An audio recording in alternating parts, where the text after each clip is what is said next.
ಪ್ರತಿಯೊಂದು ಅನುಮಾನದಿಂದ ನೋಡೋ ಪರಿಸ್ಥಿತಿ. ಮಕ್ಕಳು ರೌಫ್ ಚಿಂತನ್ ಅವನು ಏನು ಮಾತಾಡ್ತಾ ಬಂದ ಅನ್ನೋದಕ್ಕಿಂತ ಹೆಚ್ಚಾಗಿ ರೌಫ್ ಚಿಂತನ್ ಇಷ್ಟೇ ಕಾನ್ಸೆಪ್ಟ್ ಆಗ್ತದೆ.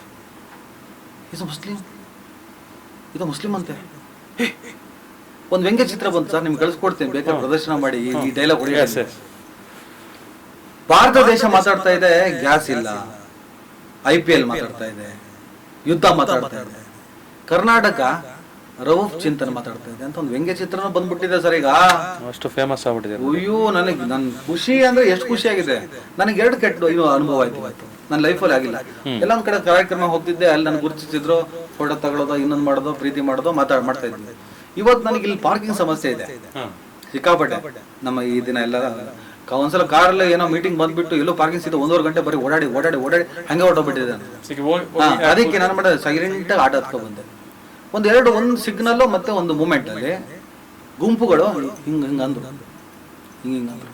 ಅಂದ್ರೆ ಯಾವ ರೀತಿ ಸನ್ನೆ ಅದು ಒಂಥರ ನೋಡೋಣ ಅಂದ್ರೆ ಈ ಸ್ಟೈಲ್ ಅಲ್ಲಿ.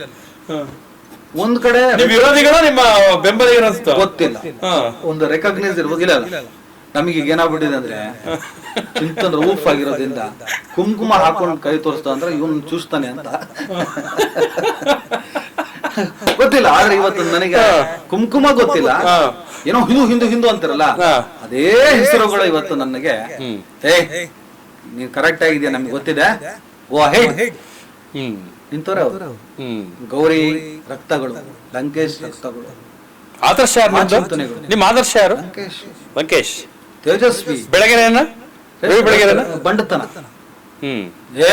ಏನೋ ಮಾಡ್ತೀಯಾ ಅಂತ ಏನಾದ್ರು ನಾನು ಮಾತಾಡ್ತೀನಿ ಅಂದ್ರೆ ಬೆಳಗೆರೆಯಿಂದ ಬಂದಿದ್ದು. 2 ಆಯಾಮಗಳಲ್ಲಿ, ಒಂದು ಆಯಾಮದಲ್ಲಿ ಅವರು, ಒಂದು ಆಯಾಮದಲ್ಲಿ ತೇಜಸ್ವಿ. ಲಂಕೇಶ್ ಯಾಕೆ ಇಷ್ಟ ನಿಮಗೆ? ವಿಚಾರಧಾರೆ ಒಂದು ಕ್ಲಾರಿಟಿ ಇದೆ. ನನ್ನ ಮಕ್ಕಳು, ನನ್ನ ಮೊಮ್ಮಕ್ಕಳು ಕಾಲಕ್ಕೂ ನಾವು ಒಂದು ಪುಸ್ತಕವನ್ನ ಕೊಡಬಹುದು ಅಂದ್ರೆ ಲಂಕೇಶ್ ಕೊಡಬಹುದು, ತೇಜಸ್ವಿ ಕೊಡಬಹುದು, ಕುವೆಂಪು ಕೊಡಬಹುದು. ಯಾಕೆ ರವಿ ಬೆಳಗೆರೆ ಕೊಡಕ್ಕಾಗಲ್ಲ? ಕೊಡ್ಬೋದು, ಅವರು ಸ್ವಲ್ಪ ವಯಸ್ಸಾಗ ಯಾರು ಸರ್ ಪ್ರೇರಿತರಾಗದೆ ಯೌವನಾವಸ್ಥೆ ಅಂದ್ರೆ ಸರ್. ದರ್ಶನ್ ಸಿನಿಮಾ ಅದು ಕೂಡ ಸೂಪರ್ ಹಿಟ್ ಆಗುತ್ತದೆ, ಚೆನ್ನಾಗಿರ್ತದೆ. 5 ಫೈಟ್ ಕ್ಲಾಸ್ ನೋಡೋದು ಕಮ್ಮಿ, ಕ್ಲಾಸ್ ರೀಚ್ ಕಡಿಮೆ.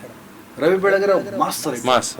ಆ ಮ್ಯಾಜಿಕ್ ರೇಟಿಂಗ್ ಯಾರಿಗೂ ಬಂದಿಲ್ಲ, ಯಾರು ಬಂದ್ರು ಅಷ್ಟು ಕನ್ವಿನ್ಸ್ ಇಲ್ಲ ಇವತ್ತು ನಿಮ್ಗೆ ಮ್ಯಾಜಿಕ್ ರೈಟರ್ ರವಿ ಬೆಳಗೆರೆ.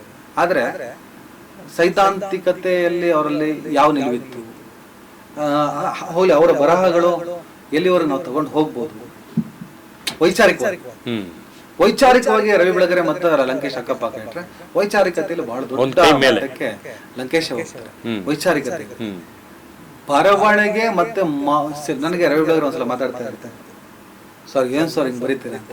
ನಾನು ಒಳ್ಳೆ ವ್ಯಾಪಾರಿ ಅಂದ್ರೆ ನಾನು ಬರೆಯೋದಕ್ಕಿಂತ ಹೆಚ್ಚು ಮಾರಾಟ ಮಾಡ್ತೀನಿ ನಾನು ಅಂತಾರೆ. ನಾನು ಒಳ್ಳೆ ಬರಹಗಾರ ಅನ್ನೋದಕ್ಕಿಂತ ಮೊದಲು ನಾವು ಒಳ್ಳೆ ಮಾರಾಟಗಾರ ಅಂತ ನನ್ನ ಹತ್ರ ಹೇಳಿದ್ರು. ಸೊ ಬೆಳಗೆರೆ ಏನೂ ಇಲ್ಲದೆ ಬಂದು ಬರವಣಿಗೆಗಳ ಮೂಲಕ ದೊಡ್ಡ ಸಾಮ್ರಾಜ್ಯ ಸ್ಥಾಪನೆ ಮಾಡೋದು, ಅವರಲ್ಲಿದ್ದಂಥ ಧೈರ್ಯ, ಆ ಗುಂಡಿಗೆ, ಅವೆಲ್ಲದೂ ಕೂಡ ಒಂದ್ ಕಡೆ ಹೇಳ್ತಾರೆ. ಮಾ ಪುಕ್ಕಲ ಅಂತಾನೂ ಕೂಡ ಹೇಳ್ತಾರೆ, ತುಂಬಾ ಹೇಳ್ತಾರೆ. ಈಗ ಬೆಳಗೆರೆ ಅವರ ಸತ್ತಾಗಲೂ ಕೂಡ ತುಂಬಾ ಜನ ವಿರೋಧ ಮಾಡಿದ್ದಾರೆ, ಒಪ್ಪಿದ್ದಾರೆ, ಏನಾನು ಹೇಳಿದ್ದಾರೆ. ಅವರವರ ಭಾವ ಸರ್. ನೋಡಿದಾಗ ಆ ರೀತಿ ಅನ್ಸಿಲ್ಲ. ಅವರ ವೈಚಾರಿಕತೆ, ನನ್ಗೆ ವೈಚಾರಿಕತೆಯಲ್ಲಿ ಲಂಕೇಶ್ ಇಷ್ಟ. ಆದ್ರೆ ಬರಹಗಾರಿಕೆ ಒಂದು ಮೋಟಿವೇಶನ್ ಇತ್ತಲ್ಲ ಬೇರೆ ತರದಲ್ಲಿ ಬದುಕಲ್ಲಿ, ಅದೇ ರವಿ ಬೆಳಗೆರೆ ನನಗೆ ಖುಷಿನೇ, ಅದ್ರಲ್ಲೇ ಏನಿಲ್ಲ. ಅವ್ರನ್ನ ನಾನು ಅನ್ನದ ಋಣನ ಯಾವತ್ತು ಮರೆಯಲ್ಲ. ಹಾಗಾಗಿ ಅವರಿಂದ ನನಗೇನು ಕೆಟ್ಟದಾಗಿಲ್ಲ ಸರ್, ಕಲ್ತಿದ್ದೆ ಜಾಸ್ತಿ, ಕೆಟ್ಟದಾಗಿಲ್ಲ. ಅದೇ ವಿಷಯ ಡೈವರ್ಟ್ ಆಗ್ಬಿಡ್ತು ಸರ್. ಅದೇ ಇವತ್ತಿನ ಬಹುಶಃ ಭವಿಷ್ಯದ ಮಕ್ಕಳ ದೃಷ್ಟಿಯಿಂದ ನಾವು ಭವಿಷ್ಯ ದೃಷ್ಟಿಯಿಂದ ನೋಡೋದಾದ್ರೆ ಈ ನಮ್ಮಲ್ಲಿರುವಂತ ಈ